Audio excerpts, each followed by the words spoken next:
Hello everyone, आज हम करेंगे क्लास 9 एक्सरसाइज 4.3 क्वेश्चन नंबर 1। जैसा कि आप देख रहे हैं, दो चरों वाले रैखिक समीकरण दिए गए हैं और हर किसी के लिए आलेख बनाना है। आलेख यानी कि ग्राफ बनाने के लिए कहा गया है। फर्स्ट पार्ट है x + y = 4। x और y दो चर संख्याएं हैं जिनका जो टोटल है वो 4 आना चाहिए।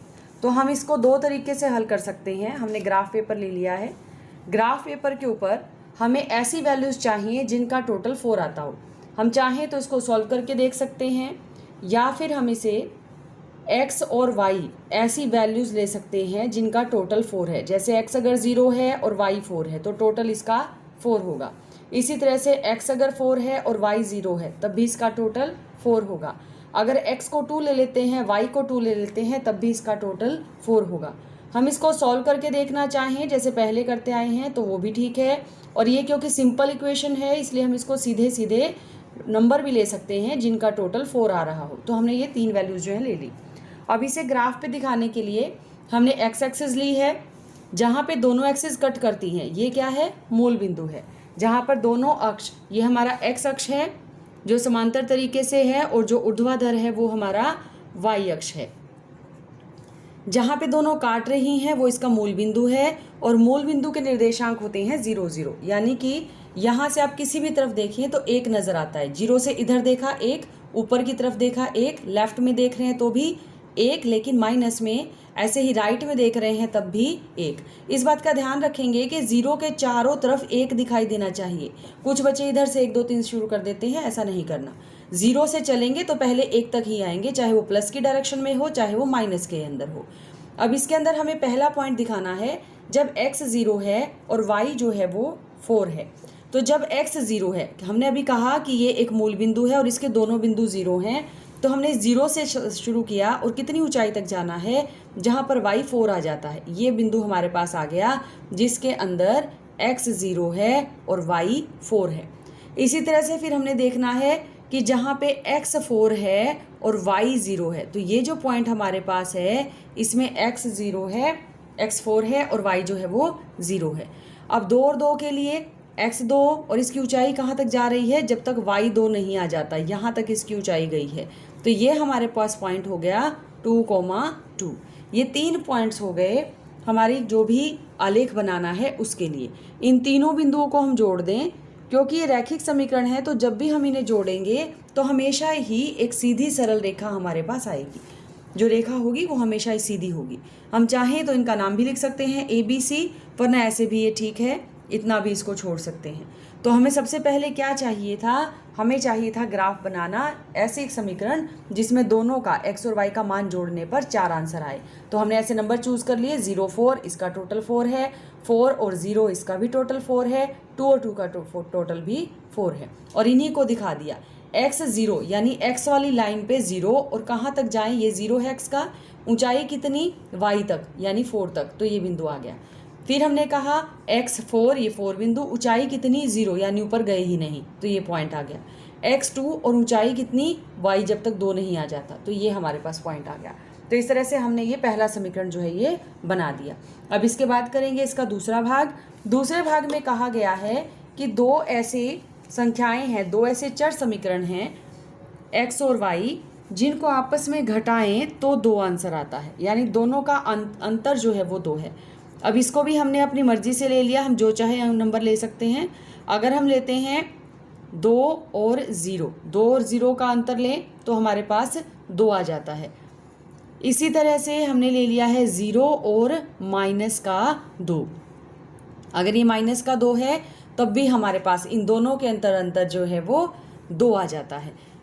फिर हमने इसके लिए एक और वैल्यू ले ली है 3 और 1। वैसे तो 2 भी काफ़ी रहते हैं, लेकिन अगर 3 लेंगे तो ज़्यादा अच्छा रहेगा। 3 मान लेने से जो हमारी रेखा बननी है वो बिल्कुल सही बनेगी। अब इसमें से ये घटाया तब भी 2, इसमें से ये घटा दिया तब भी 2, इसमें से ये घटा दिया तब भी 2। तो ये हमारे पास 3 वैल्यूज़ जो हैं वो आ गई हैं। अब इसी को हमें ग्राफ से बनाना है।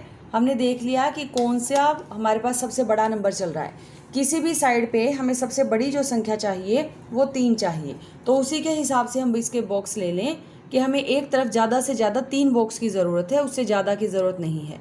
तो बहुत ज़्यादा लंबी लाइन की ज़रूरत नहीं पड़ेगी, हमें सिर्फ इसके अंदर 3 बॉक्सेस की ज़रूरत है। तो हमने इसको 0 वाला बॉक्स मान लिया, ओरिजिन है ये, मूल बिंदु है 0 0, फिर यहाँ पर 1 2 और 3। इसी तरह से जो हमारे पास संख्या चल रही है वाई एक्सिस पर, वो भी इसी तरह की संख्या है।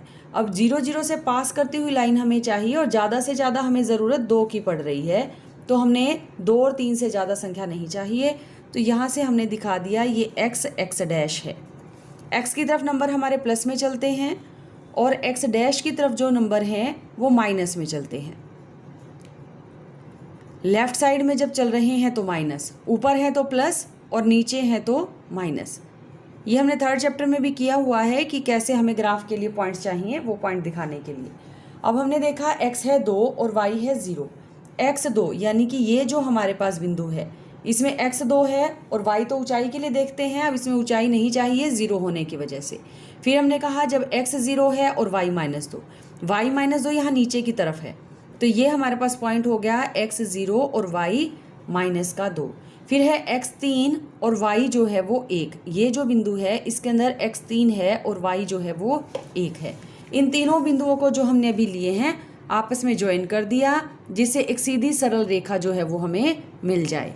तो इस तरह से हमें एक लाइन मिल गई जो हमारी इक्वेशन को प्रदर्शित करती है। हम चाहें तो यहाँ पे ये समीकरण लिख भी सकते हैं, x - y 2 के बराबर है, और ये 3 बिंदु हमारे पास जो हैं ये मदद कर रहे हैं इस समीकरण को बनाने में। तो ये इसके लिए आलेख है, इसे नोट कर लेंगे। कोई बात ना समझ आए तो मैसेज करके या कमेंट करके पूछ सकते हैं। जो फर्स्ट सम है उसका 3rd पार्ट y = 3x, इसके लिए हमें आलेख बनाना है, यानी कि ग्राफ बनाना है। यानी कि हमें ऐसी संख्याएं चाहिए जहाँ पे x का 3 गुना कर दिया जाए तो हमें y का मान मिल जाता है। तो हमने अपने समीकरण के आधार पे देखना है कि क्या चाहिए। x का 3 गुना करने पर हमें y मिल रहा है, तो अगर हमने x ले लिया है 0 तो y भी हमारा क्या है 0।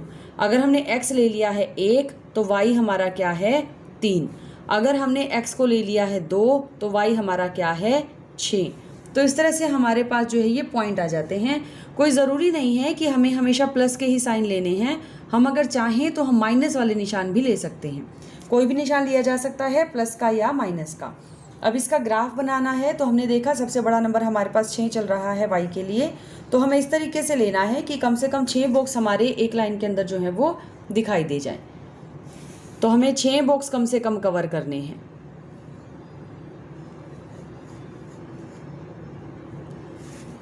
यहाँ से हमने लेना शुरू कर दिया।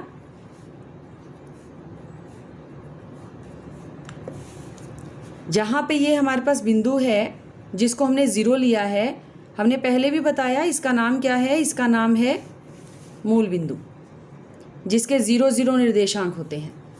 दूसरी जो हमारे पास x एक्सिस है उसमें सबसे बड़ा नंबर 2 ही है, इसको ज़्यादा लंबाई की हमें ज़रूरत नहीं पड़ती, 2 ही बॉक्स हमारे लिए काफ़ी रह जाते हैं इसको लेने के लिए। x और x डैश जो हमारी क्षितिज रेखा चल रही है वो x और x डैश चल रही है, ऊपर की तरफ प्लस के, नीचे की तरफ माइनस के। इसी तरह से राइट साइड में प्लस के और लेफ्ट साइड में माइनस के। अब हमने पहला बिंदु देखा 0 0, वो तो यही है जो पहला पॉइंट है जिसपे दोनों 0 हैं। फिर x जब 1 है, y जो है वो 3 है, ये बिंदु हमारे पास आ जाता है जिसपे x 1 है, y 3, यानी कि x से शुरू किया और इसकी ऊंचाई कितनी जाएगी जितनी y की दी गई है। उसके बाद x जो है वो 2 है और y जो है वो 6 है, तो ये पॉइंट हमारे पास आ गया। 2 से स्टार्ट किया और कितनी ऊंचाई तक गया है, ये 6 तक गया है। ये हमारे पास पॉइंट है। इन तीनों पॉइंट्स को हमने ज्वाइन कर लेना है। जो ये 3 बिंदु हमारे पास आ रहे हैं, ये तीनों बिंदु मिलेंगे तो एक सीधी लाइन हमें मिल जाएगी। तो इस तरीके से ये हमारा ग्राफ बन गया जिसके अंदर हमें जो इक्वेशन है वो प्रदर्शित करनी थी। अब इसी तरह से इसका चौथा भाग भी है। ये तो हमने 3 पार्ट किए। जो 4th पार्ट है उसके अंदर कहा गया है 3 बराबर है 2x + y। अब पहले तो ऐसे सीधे थे जिसमें हमें ज़्यादा सोल्व करने की ज़रूरत नहीं पड़ रही थी, इसमें हमें थोड़ा सा काम करना है। हमने 2x की जगह बदली, वो 3 की साइड पे चला गया तो उधर जा कर के माइनस का हो गया। अब जो भी हम x का मान रखते जाएंगे उसके आधार पे हमारा y का मान जो है वो आता जाएगा। सबसे पहले हमने क्या किया है, x को कर दिया है 0।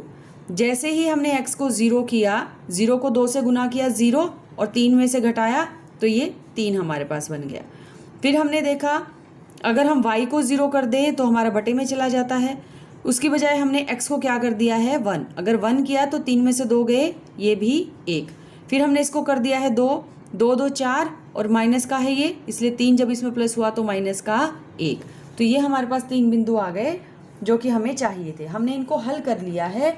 इसको सीधा भी लिख सकते हैं और हल करके भी दिखा सकते हैं, जैसे हमने पहले एक्सरसाइज में किए हैं कि कोई भी समीकरण दिया गया है और उसके हल निकालिए, कभी 4 हल कभी 3 हल। उसी तरीके से चाहें तो इसके हल निकाल सकते हैं। अब इसमें सबसे बड़ा नंबर जो है x के लिए 2 चल रहा है और y के लिए 3 चल रहा है, तो हमें बहुत ज़्यादा चीज़ों की ज़रूरत नहीं है, ज़्यादा स्पेस नहीं चाहिए इसको बनाने के लिए। y पे ज़्यादा से ज़्यादा 3 की ज़रूरत है, x पे ज़्यादा से ज़्यादा 2 की ज़रूरत है। तो हमने इसको ले लिया, ये हमारे पास x अक्ष है, x डैश। इसी तरह से y को ले लिया, y जो है वो ऊर्ध्वाधर है, लंबाई में है ऊपर से नीचे की तरफ, इसको हमने रिप्रेजेंट कर दिया, ये है y और y डैश। अब हमने ये पॉइंट दिखाए, ये तो हमारा ओरिजिन है 0 0, यहाँ से क्या है 1 2 3 इस तरफ, और -1 -2 -3। इसी तरह से ऊपर की तरफ 1 2 3। 0 से किसी भी तरफ देखेंगे तो हमें एक ही नज़र आएगा, चाहे वो प्लस का है चाहे वो माइनस का है। अब हमने देखा पहला बिंदु है 0 3, x 0, ऊंचाई कहाँ तक 3 तक, तो ये बिंदु हमारे पास आ गया जिसमें x है 0 और ऊंचाई इसकी 3 तक है। x 1 और y 1 दोनों ही 1 हैं, 1 से शुरू किया और ऊंचाई भी 1 तक, तो ये पॉइंट हमारे पास हो गया 1 1। x है 2 और y है -1, ये 2 से शुरू हुआ लेकिन ये नीचे जाएगा माइनस होने की वजह से, तो ये पॉइंट हमारे पास जो है एक ही बॉक्स तक जाना है, तो 2 और -1। अब ये जो हमारे पास 3 बिंदु बन गए हैं, एक बिंदु यहाँ पर है और एक यहाँ पर है, इन तीनों पॉइंट्स को हमें ज्वाइन करना है। जब इनको ज्वाइन करेंगे तो पक्की बात है कि एक सीधी लाइन आएगी, क्योंकि 2 चर वाले रैखिक समीकरण हैं। जब भी समीकरण रैखिक होता है तो उसके अंदर हमेशा एक सीधी रेखा ही मिलती है। अब इसका जो समीकरण है वो इस रेखा पे आप चाहें तो लिख सकते हैं कि हमारे पास समीकरण चल रहा है 3 बराबर है 2x प्लस में y। पॉइंट्स को ABC नाम देना चाहें तो वो भी दे सकते हैं। इस तरह से हमारा जो फर्स्ट सम है वो कंप्लीट हो जाता है, नोट कर लेंगे।